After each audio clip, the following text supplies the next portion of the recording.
Olá, pessoal, tudo bem? Estamos aqui para mais um vídeo dos Caminhos de Cura. Sejam muito bem-vindos. Meu nome é Gabriel Zatti Ramos. Estou aqui como anfitrião de vocês para nós encontrarmos os nossos caminhos, para nós encontrarmos os nossos processos, para nós encontrarmos as nossas ideias que vão ajudar o nosso dia a dia, as nossas lutas, a melhor forma de a gente enfrentar nossos problemas, né? Hoje eu estou trazendo para vocês, como primeiro vídeo do nosso canal, uma coisa muito importante. Nós, médicos, dentistas, enfermeiros, psicólogos, farmacêuticos, cuidadores, né? Médiums, dirigentes, passistas, todos aqueles que cuidam das pessoas, todos aqueles que se doam para cuidar das pessoas, eles esquecem de uma coisa muito importante. Em primeiro lugar, nós temos que pensar na nossa saúde, e na nossa saúde mental, e nas nossas proteções individuais antes de a gente começar um processo de cura de alguém. Então, esse primeiro vídeo, ele se intitula Quem vai cuidar do cuidador?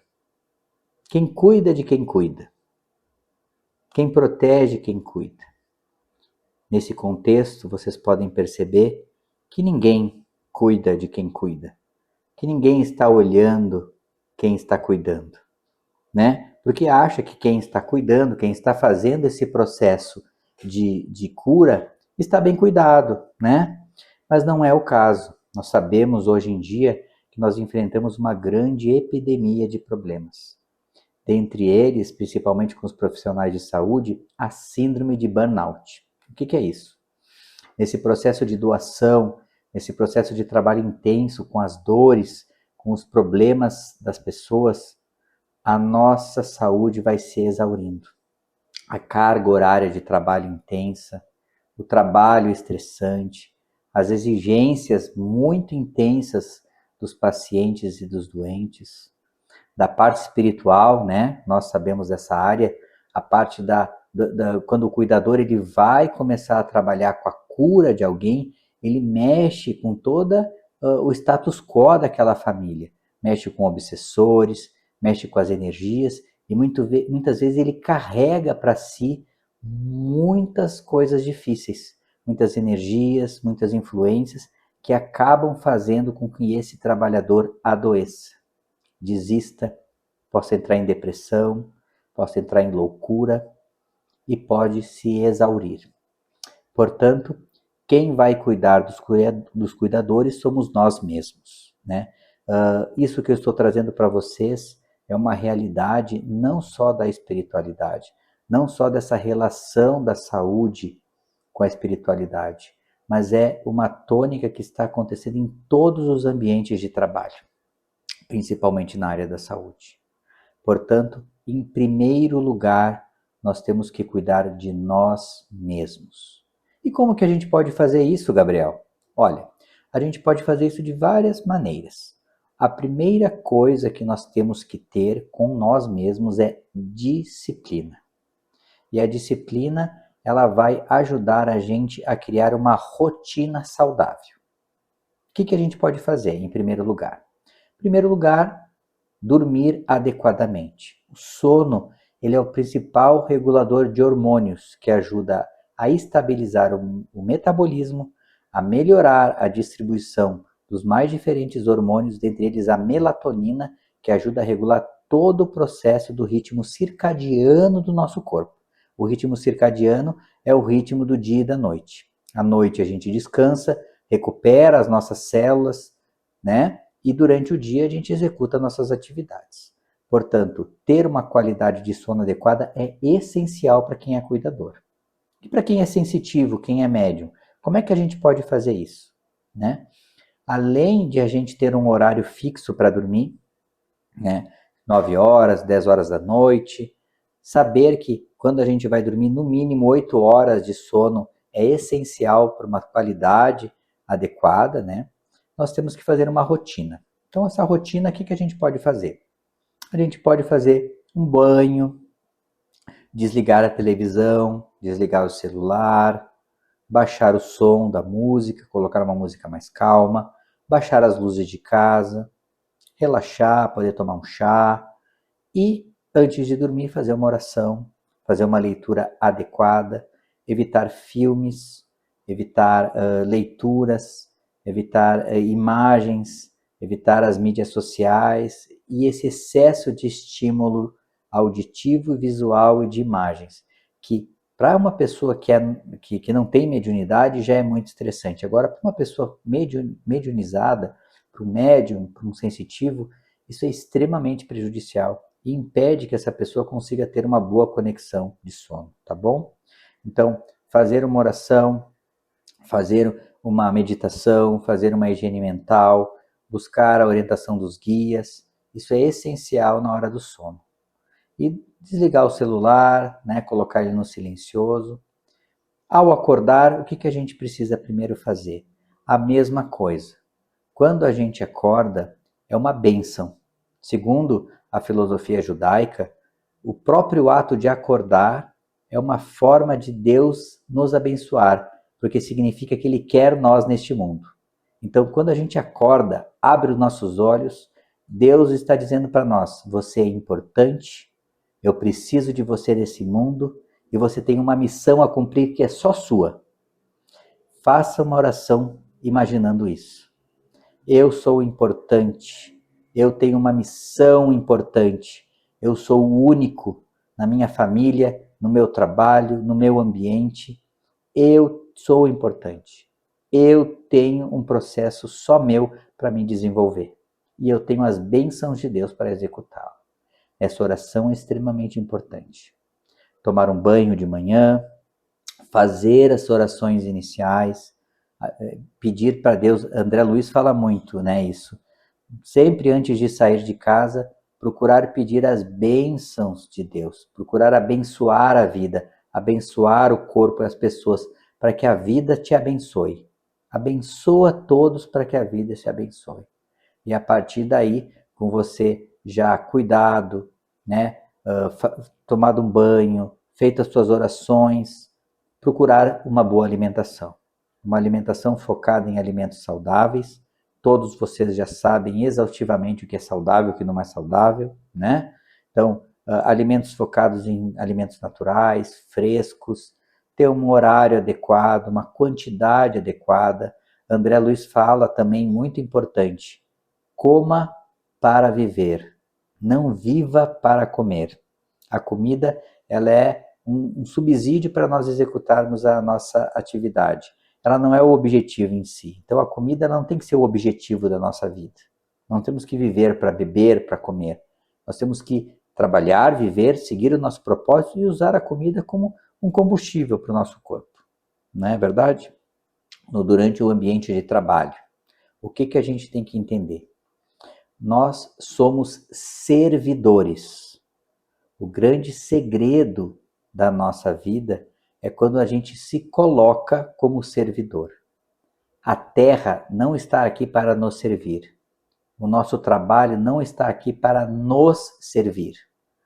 Nós não estamos aqui para ter reconhecimento, para ter salva de palmas, para sermos vangloriados. Este não é um mundo para isso. E se vocês buscarem nos patrões de vocês, nos chefes, na sociedade, nos clientes, o apoio para vocês sobreviverem e terem a satisfação, vocês não vão encontrar. E é isso que faz muitas vezes o burnout surgir. Quando a gente não se põe no nosso lugar, a gente espera que as pessoas reconheçam o nosso trabalho. A gente espera que as pessoas reconheçam o nosso esforço. E as pessoas estão preparadas ali e ocupadas com os seus próprios problemas, inclusive dentro da família. Então, quem tem que se valorizar? Somos nós. Quem tem que se amar? Somos nós. Quem tem que se respeitar os limites, horário de sono, horário de dormida, horário de trabalho? Somos nós. Quem tem que se conectar com Deus para conseguir as boas energias, as bênçãos? Somos nós. Entendendo o nosso papel humilde como cuidador. Então, nas ordens de quem cuida, a primeira regra é humildade. Nós não somos os salvadores da pátria, nós não somos Jesus, nós somos servidores, discípulos do nosso Mestre Jesus, que vai fazer um trabalho desinteressado, anônimo de doação, amando e servindo sem esperar nada em troca. O simples ato de trabalhar já é uma bênção. O simples ato de servir alguém já é uma bênção. O simples ato de trabalhar e trazer um dinheiro para a família, um simples ato de cuidar da esposa, um simples ato de trabalhar pelos filhos, pelo bem-estar, essa doação social que a gente tem, o simples ato de a gente cuidar de um doente, a satisfação está no próprio ato do que a gente está fazendo. Porque é uma bênção nós cuidarmos de alguém. É uma bênção nós estarmos numa posição de cuidadores. Porque em muitas encarnações, em muitos momentos, nós fomos os cuidados, os doentes, os aflitos, os necessitados. E agora, através das nossas orações e do nosso preparo espiritual, nós recebemos uma responsabilidade maior nessa vida, que é de começar a cuidar dos outros. E quando a gente cuida dos outros, o plano espiritual se desenvolve ao nosso redor, para começar a cuidar da gente. A gente tem um trecho muito interessante do livro Mecanismos da Mediunidade e também nos Domínios da Mediunidade, de André Luiz, pela psicografia de Francisco Cândido Xavier, que diz o seguinte, ele tem um trecho lá em que os médiuns eles vão fazer um trabalho espiritual no centro espírita. E o André Luiz está lá com o guia dele e eles percebem que os médiuns que estão na mesa, eles não estão recebendo nenhum espírito, eles não estão ajudando ninguém. Simplesmente os guias espirituais daquele grupo estão tratando todas as doenças mentais, estão tratando todas as dificuldades orgânicas. Tinha um que tinha um problema no estômago, tinha outro que tinha um problema sexual, tinha outro que tinha um problema mental. E durante toda a sessão, os guias ficaram tratando os médiuns, os dirigentes, os doutrinadores. E quando acabou a sessão, essas pessoas foram embora e o André Luiz falou, nossa, eles vieram aqui para fazer as orações para essas pessoas, eles acabaram não atendendo nenhum espírito, não acabaram atendendo nenhum doente, e qual o benefício que foi isso? E daí o dirigente espiritual falou, nossa, essa sessão aqui foi extremamente proveitosa, porque essas pessoas, enquanto elas estavam aqui buscando cuidar de alguém, buscando fazer esse movimento de auxílio ao próximo, elas se abriram para receber os méritos da cura individual. Então, o plano espiritual foi cuidar da saúde desses cuidadores, não é verdade? É óbvio que muitas vezes a gente se suja muito, a gente se contamina muito e dá muito trabalho para os nossos guias. Por isso que, quando a gente se cuida, quando a gente eleva o nosso pensamento, quando a gente cuida do nosso corpo adequadamente, a gente vai permitir que os nossos guias e o nosso trabalho espiritual seja facilitado enormemente. Além de nós, ao entendermos o nosso lugar humilde de servidores, a gente possa ganhar força nessa posição. Porque quando a gente está numa posição de salvador da pátria, de santo encarnado, aquela pessoa que quer resolver os problemas dos outros, a gente se emaranha com o problema do paciente. A gente se emaranha com o problema do doente, da pessoa necessitada que procura tanto um médico, quanto um cuidador ou um centro espírita. Nós temos que saber o nosso papel. Nosso papel é o papel de servir. Nós vamos dar um passe, nós vamos dar uma palestra, nós vamos dar uma palavra fraterna, mas nada além disso. Nós não temos o direito de resolver o problema do outro, porque o problema do outro é do outro. Ele veio aqui nesse planeta, nessa Terra, para ele ter os mecanismos de resolver o próprio problema. Ele tem que ter a dignidade de encontrar o seu próprio caminho, que essa é a grandiosidade da evolução. Somos nós os principais autores, né? Nós somos os autores principais da nossa vida. Nós temos que respeitar isso nas pessoas.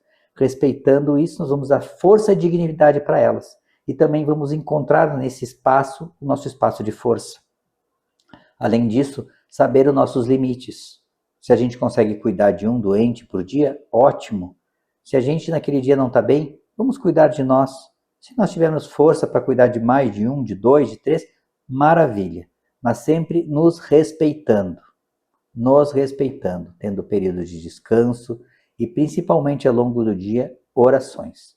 Quem é sensitivo sabe que ao longo do dia, dependendo do contato com certas pessoas, pensamentos e sentimentos vêm extremamente confusos e caóticos para nos confundir. Tem pessoas que drenam a nossa energia e a gente tem que ter, durante o dia, vários momentos onde a gente tem que se refazer. E o principal mecanismo é a oração. A gente se recolher, se centrar, orar, pedir a proteção dos guias, descansar, revisar, entender os nossos limites, saber se algum doente, algum paciente nós estamos passando do limite, ou se a gente tem também competência ou não de resolver aquilo. Porque muitas vezes a gente pode encaminhar para outras pessoas, para outros locais, pedir ajuda, pedir apoio. Porque um grande vício de quem é cuidador é achar que a gente tem que resolver os próprios problemas sozinhos. E o problema dos outros também. Mas o nosso mundo foi feito e desenvolvido para trabalharmos em equipe. Nós somos seres sociais que precisam de ajuda, precisam de apoio. E os cuidadores precisam de apoio e de ajuda. Então, outra dica para nós é, se nós estamos nos sentindo sobrecarregados, cansados, nós temos que comunicar isso para alguém.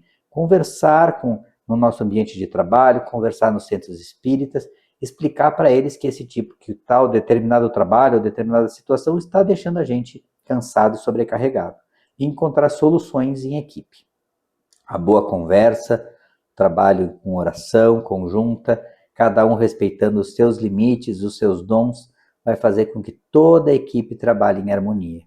O passe sai melhor, a desobsessão sai melhor, o atendimento fraterno sai melhor e nós vamos encontrando um caminho, né, onde nós conseguimos ter uma leveza.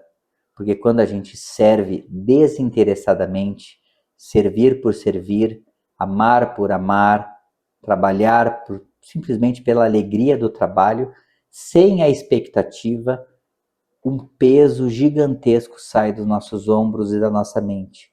E a gente começa a entender a importância de nós nos cuidarmos, de nós nos amarmos, de nós respeitarmos a evolução individual de cada indivíduo, de cada pessoa, e entendermos que todos nós estamos sob a tutela e proteção de Deus. Além disso, nós temos um Pai. Temos o Pai físico, muitas vezes, que nos cuida, mas nós temos um Pai celestial, que está, através do governo de Jesus, cuidando de cada detalhe da vida da gente. Entregamos as nossas preocupações, os nossos medos, as nossas angústias, as expectativas, tudo na mão de Deus. Servindo, pelo ato de servir, nós vamos encontrar o caminho da leveza, da simplicidade e, digo mais, da alegria e da paz na vida de cada um dos cuidadores. Fiquem com Deus e estejam conectados para novas notícias. Até mais.